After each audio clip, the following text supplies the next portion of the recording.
Hey everybody, welcome to my list. We are doing a top 15 extinct steam locomotives list. I felt like I had to jump on the trend. A little late, I imagine, but hey, better late than never, you know what they say. So we're gonna go through the history of each locomotive. Some locomotives really don't have that much history, they're kind of just there, and I picked them for other reasons. I will make sure that I try to explain each pick and why it's on my list. And we're gonna go through, like, the specs, driver diameter, typical things. So anyway, happy National Train Day, by the way. But anyway, let's go to our number 15 pick.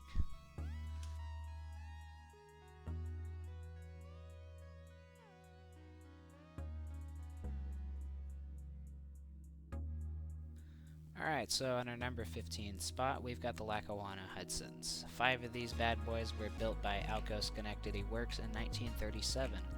They had Walsh-Schiertz valve gear, 80-inch drivers, and ran at a boiler pressure of 245 psi. The drivers were box-pock disc drivers, as you can probably tell just by the way the wheels are styled. They're box-pock drivers are very easy to recognize. The cylinders were 26-inch bore by 30-inch stroke, and the locomotives burned coal. They produced 52,791 pounds of tractive effort, and that gave them a factor of adhesion of 3.75. Generally, 4 is considered, like 4 and above is considered an acceptable factor of adhesion. So I'd imagine these locomotives might have been a little bit slippy, but when they were built in 1937, they were designed for express passenger work and never truly got put to the test. They were stripped from express passenger work in 1947 because Lackawanna was one of the roads that really dieselized quite quickly. And they were subsequently relegated to lesser assignments, smaller trains, commuter service, things like that. They were definitely overkill for even just express passenger work because these locomotives were designed for running with 16 to 18 cars at 80 miles an hour, and they rarely pulled more than 8 to 10 and rarely exceeded, actually, you really shouldn't exceed the speed limit of 70 miles an hour because track speed pretty much everywhere in the system was 70, so they were never truly put to the test. Some people noted that had the boiler pressure been higher, they could have been just absolute monsters. So I guess you could think of these locomotives like the J3A Hudsons, but Lackawanna style. They're kind of just a more, I guess they're kind of just like a boring version of the J3A Hudson. That's kind of why I like them. Another interesting factoid about them is there was one that was renumbered 1939 for the World's Fair, and I think it was streamlined. I haven't been able to find much info on that. I know it was streamlined in 1940 when it was renumbered 1940 for the World's Fair, but yeah, very interesting that it was streamlined. I haven't been able to find a picture of that, unfortunately, but if somebody does find a picture, let me know. I do very much wish that one of these locomotives was preserved, but, can't save everything. However, I think the theme of Steam in general is, you never know what you've got until it's gone.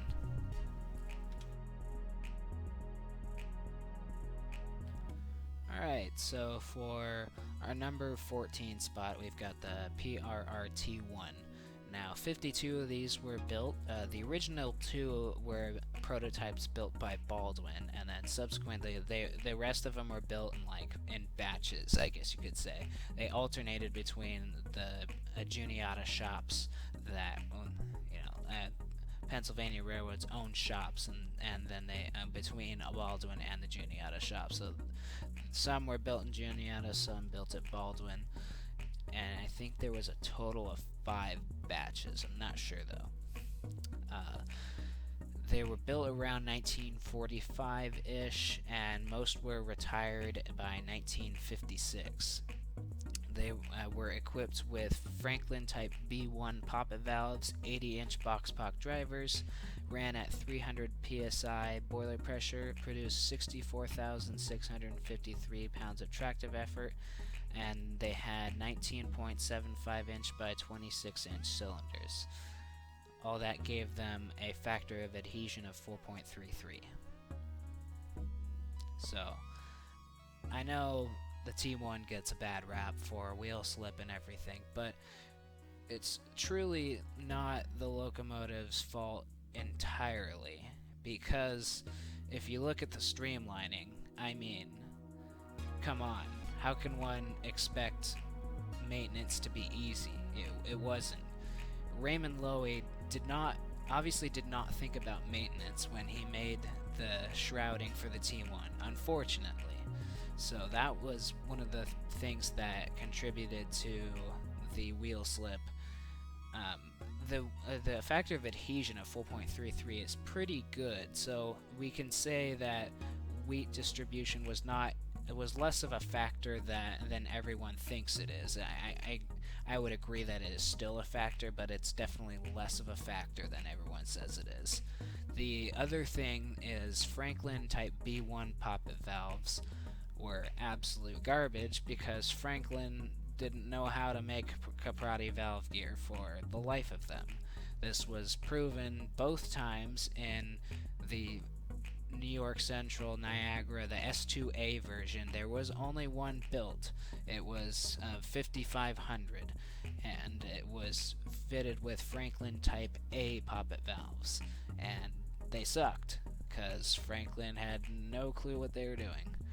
And this sort of thing came true in the T1s as well, unfortunately.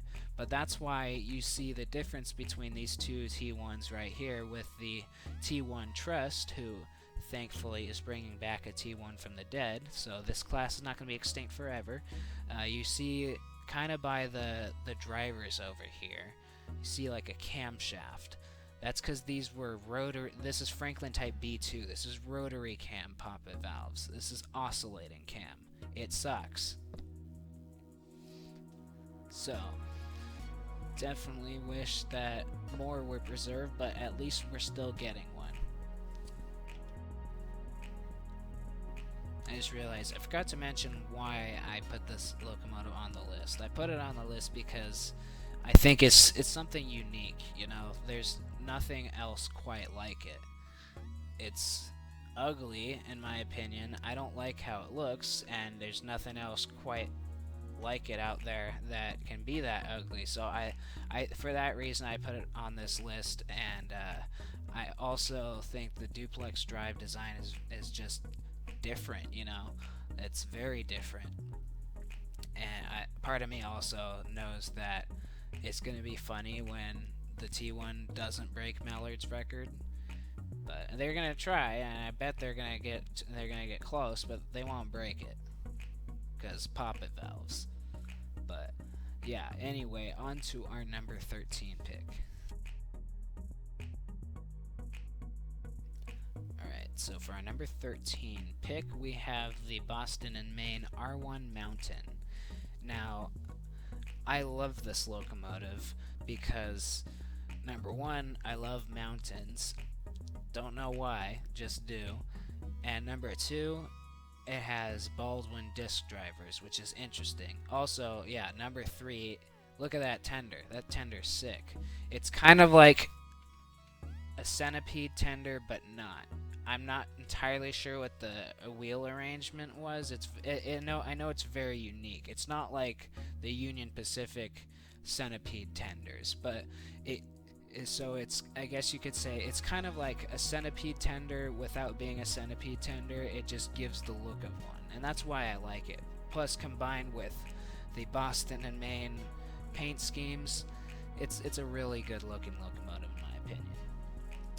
18 of these bad boys were built by Baldwin in 1935. They had 73-inch drivers. They ran at 240 psi.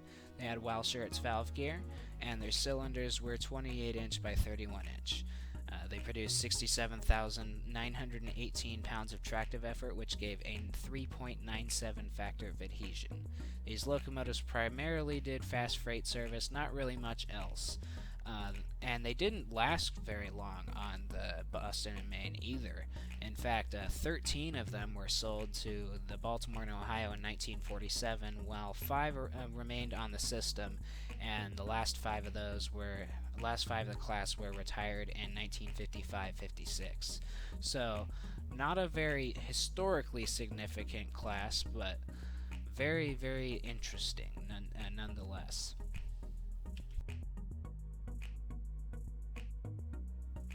Okay, now for something that is historically significant. Here we have, for our number 12 spot, the Union Pacific Early Challenger.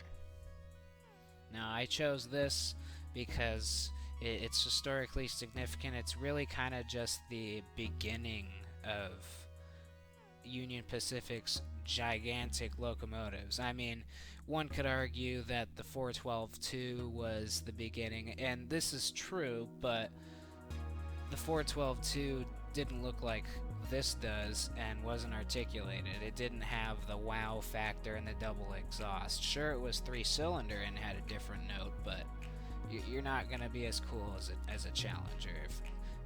That's just my opinion. I also just like the headlight placement. 40 of these were built by Alco Schenectady in 1936. They were class CSA1 and CSA2 on the UP.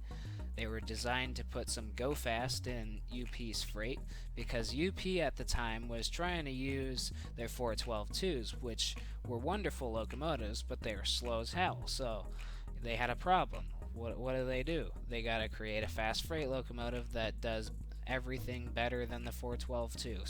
Same sort of power, but more speed. They were really designed to go up to 70, 75 miles an hour. So they weren't slouches. They were quite good locomotives for sure. 69-inch drivers. They were box-pock discs. Walschaerts valve gear. They ran at 255 psi. 4 cylinders because they were articulated. They were 22-inch by 32-inch, produced 97,305 pounds of tractive effort, which gave a factor of adhesion of 4.11. A lot of these were converted to oil firing. They were originally coal burners, but a lot of these were converted to oil firing later on because as you might have seen from 3985 when it was still a coal burner, line-side fires are really not a good thing, especially if you're like open on the open plains, which Union Pacific often was. Oh, in addition to the comment about the fast freight, they were also designed to pull freights faster and with less help over the Wasatch Grade, because the problem was they were having to use the 412-2s, which were slow, but they also were having to use excessive amounts of helpers. They were having to use a bunch of 210-2s, 410-2s, and even their 2880. I believe they were actually true Malley, so they're compound and called super consolidations. So they were having to use those, and those locomotives did not ride very well. So Union Pacific wanted to cut costs, and this is how they did it. I'd say it was quite a success. All of these were unfortunately scrapped between 1956 and 61. At least, though, we do have the 2 current existing Challengers, both on static display.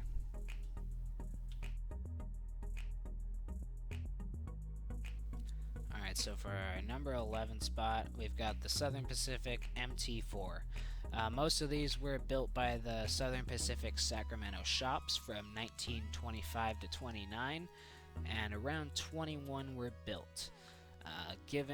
They were given partial skyline casing, and even some daylight paint for a very few of these locomotives. They were given daylight paint because they were used as helpers over to Tehachapi Pass on the San Joaquin daylight, and some even were used as road power. It was thought that it would give the train a more uniform look and would help, I guess, get rid of cab forward helpers, because even though cab forwards did run on weekends quite often on passenger service, they still needed I guess SP felt that they still needed a daylight locomotive to pull their daylight trains, so that's what they did. They were given Walschaerts valve gear. They had 73.5-inch drivers, 210 psi boiler pressure, 28 by 30 cylinders, produced 57,120 pounds of tractive effort, and they had a 4.31 factor of adhesion. Really not sure when these were retired. I believe it was around 1955-56. Something like that.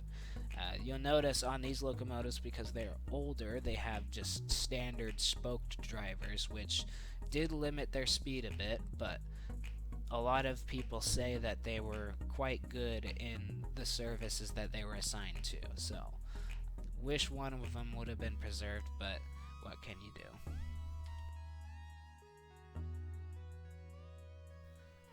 So for our number 10 spot, we've got the SP AC-9. 12 of these bad boys were built by Lima in 1939 for Southern Pacific's Southwestern Division. They were originally coal burners, as you can probably see in this photo, just behind the cab and in the tender. That is a giant stack of coal, a giant pile, I should say. And all of them were converted to oil in 1950. I like to refer to cab forwards as cab ass backwards, because it's kind of what they are. But that's basically what the AC-9s were. They were they were reverse cab ass backwards with skyline casing in some places. They had 63.5-inch drivers, had 250 psi boiler pressure, 24 by 32-inch cylinders, produced 123,364 pounds of tractive effort, and they were not slow. You see, these locomotives were designed for fast freight, and they got it done. They were capable of 75 miles an hour, and they had a factor of adhesion of 4.31. Really, really capable locomotives, and that's another reason I do wish that we would have seen one of these preserved and even running out on the main line. Sadly, things didn't work out that way, because in the later years of these locomotives being in service, they were moved to the Modoc line in California, and they were retired between 1953 to 56. Really, I wish one of these would have been preserved, because it's so unique, you know. Like, you don't see Yellowstones with skyline casing, especially not fast freight Yellowstones. Most of them were just coal haulers, and really just, I guess, Berkshires on steroids, double Berkshires. Oh well. So for our number 9 pick, we have the Norfolk and Western K2 Mountain. Now, 22 of these were built by both Alco Brooks and Baldwin. They were built in 2 batches. The Alco batch was built in 1919, and the Baldwin batch was built in 1923. All of these were rebuilt in the late 1940s by the Roanoke shops, with roller bearings everywhere except the rods, and on the drivers too. Because if you look at the drivers and the rods, You can obviously tell by how flat and small everything is where the rods connect to the drivers. I don't really know what you call those pins, whatever they are, but you can tell because they're not fat that they're not roller bearings. Like, if you compare it to a J class's roller bearing rods, it's very apparent the difference between these two. And they were obviously streamlined to look like the J's, which I really like. That's one of the main reasons I wish one of these would have been preserved. All of these were retired and scrapped in 1957 to 59. Unfortunately, they did see service in fast freight and occasional passenger service, though the J's generally handled that. And they were given Baker valve gear, as was kind of a standard on the Norfolk and Western for a lot of locomotives like their J class. They had 70-inch drivers, again another pretty standard thing. They ran at 220 psi, had 28 by 30-inch cylinders, 62,832 pounds of tractive effort, and then a 3.95 factor of adhesion.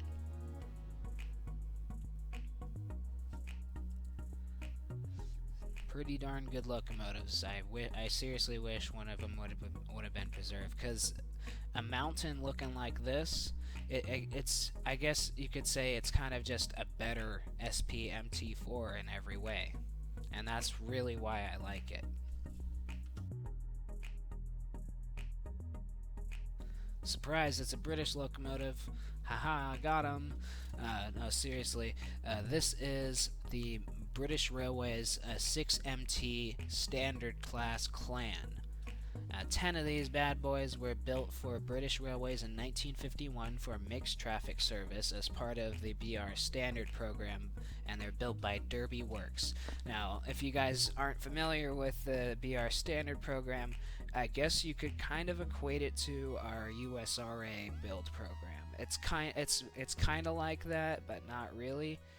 It's basically like, I guess another way to explain it is, if Amtrak were to take over everything, it's like if Amtrak and Conrail came together and that was our railroad for the entire United States, and they needed a standardized locomotive for different roles. That's basically what they were doing here. They're kind of just making like USRA designs for one entire railroad.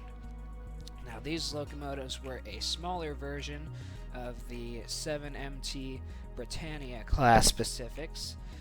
These were designed by Robert Riddles, and they were incredibly sure-footed and very well liked by crews.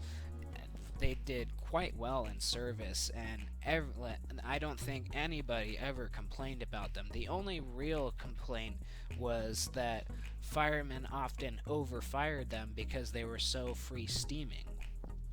And once they got used to that, the locomotive performed a lot better, but they already performed quite well. They had Walschaerts valve gear, 74-inch drivers, 225 psi boiler pressure. Cylinders were 19.5-inch by 28-inch. They produced 27,517 pounds of tractive effort, and they had a 4.64 factor of adhesion, which is really quite good. That's what really, I guess you could say, it contributed to their sure-footedness, and that's why so many people liked them. Now, the good news is this class is not going to be dead forever, because there's a group out there that intends to build the 11th locomotive in the class, because all of these were scrapped between 1962 and 66. But they intend to build the 11th locomotive in class number 72010, Hengist, or something like that. I don't really know how to pronounce it, but they do intend to build one, so it's not going to be dead forever, and thank goodness, because these are really, really quite good looking locomotives in my opinion.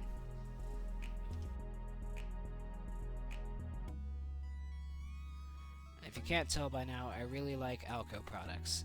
Uh, this is the Milwaukee A-Class Atlantic. Two of these were built in 1935 by Alco Schenectady for Hiawatha service as part of launching the new Hiawatha service, which was one of the very first streamliners in the country, and that was a big deal back then. And two soon followed in 1936 and 37 respectively. They were obviously, as you can tell, streamlined, and they were incredibly quick. They had really tall drivers at 84 inches, and they were box pock drivers, so that's kind of a good recipe for speed, generally. Some say that they were capable of beating Mallard's record, though that will never be definitively proven and still hasn't been. They were retired between 1949 and 51, unfortunately, but they did quite well in service, and everyone very much liked them. In fact, I believe these were one of the last Atlantics to be built in the United States, so they were one of the best. In fact, they were oil-fired. They produced 3,000 cylinder horsepower, which is not the same as drawbar. Drawbar is what matters, but that's still very impressive for an Atlantic, as Atlantics are small. They had 84-inch drivers, as I mentioned earlier. They were given Walschaerts valve gear, 300 psi boiler pressure, and their cylinders were 19-inch by 28-inch. Now, if you look at the drivers here, you can kind of see the eccentric crank. That's because the first driver, unlike other Atlantics, is driven where other Atlantics, they usually drive the second driver, and not on this one. The first driver is driven, which is very interesting. I'm not sure why Alco chose to do that, but whatever the reason, it certainly helped these locomotives to be successful. It didn't hinder them in any way, at least not that we know of. They produced 30,685 pounds of tractive effort, and they had also a very good 4.63 factor of adhesion.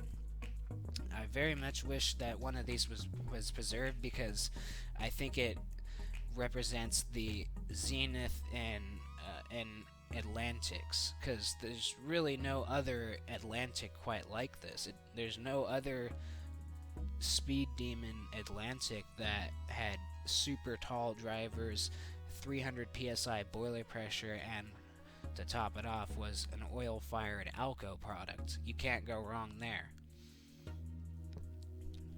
I mean, just look at the thing. It's so unique, very striking. There's nothing else quite like it other than other Hiawatha locomotives. Is just quite unique. Also, if you note up here by the headlight, they had air horns.